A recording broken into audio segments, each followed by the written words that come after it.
Well, hello, my valued listeners, and welcome back to another episode of Living in Your Power. I'm your host, Dr. Marlene Greenleaf, and I'm truly grateful that you are here with me today as we continue our May theme, The Empowered Yes, aligning with what you are called to do. Today, we are stepping into a truth that can feel both freeing and challenging. And today's episode, the second in our May series, is titled, When Yes Requires Letting Go. But before we move into today's message, I want to take a moment to acknowledge that yesterday was the Mother's Day weekend. And for some, this was a time of celebration of love, gratitude, and honoring the women who have nurtured, guided, and supported us. And for others, like myself, it may have been more of a reflective time, holding memories, processing loss, or navigating what this day means personally. Now, wherever you found yourself today, I want you to know that you are seen and you are held in grace. And in many ways, today's message connects deeply to that spirit because love, growth, and even motherhood itself often require us to let go in order to make space for what's next. So let's dive in.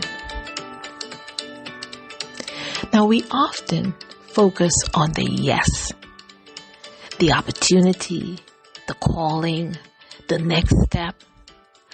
But what we don't always talk about is the cost. Because every true yes requires something to be released.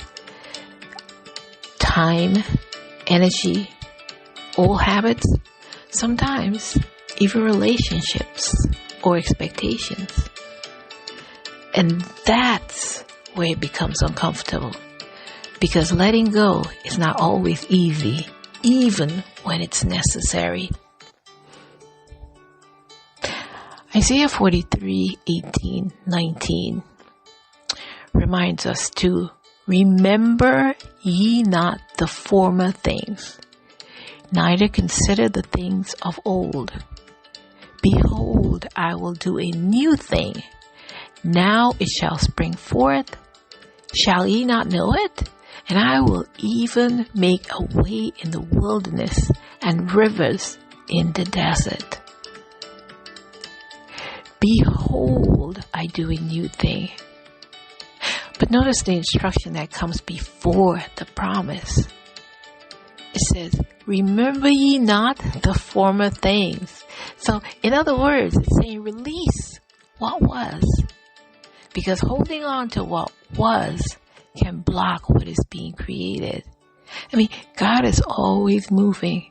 And when we stay anchored in the past, my dear listeners, we miss what is unfolding. Now, letting go is not just a decision. It's an act of trust. It's trusting that what you are releasing is not greater than what is being prepared. It's trusting that the space you create will be filled with what aligns with your purpose.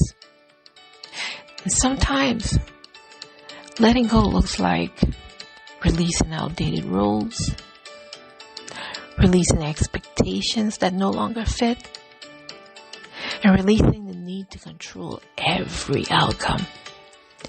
And sometimes letting go looks like trusting God enough to move forward without carrying everything with you. You don't have to take everything into your next season. Now let's return to this, where it says, behold, I will do a new thing. I want you to use this as your empowerment prompt. Take a moment this week and reflect on these. What am I holding on to that no longer aligns where I'm going? What do I need to release in order to fully step into my yes? And what would it look like to trust God with what I'm letting go of? I'm going to repeat those for you. Take a moment this week and reflect on these. What am I holding on to that no longer aligns with where I'm going? What do I need to release in order to fully step into my yes? And what would it look like to trust God with what I'm letting go of?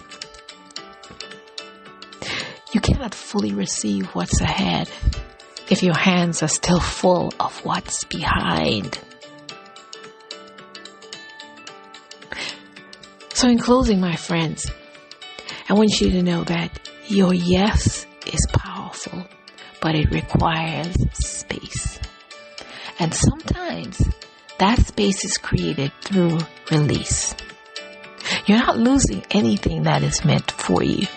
You are instead making room for what is.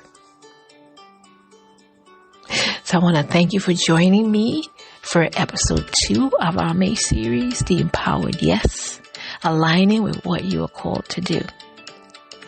And continue to live boldly in your power today. And if it gets tough, just breathe.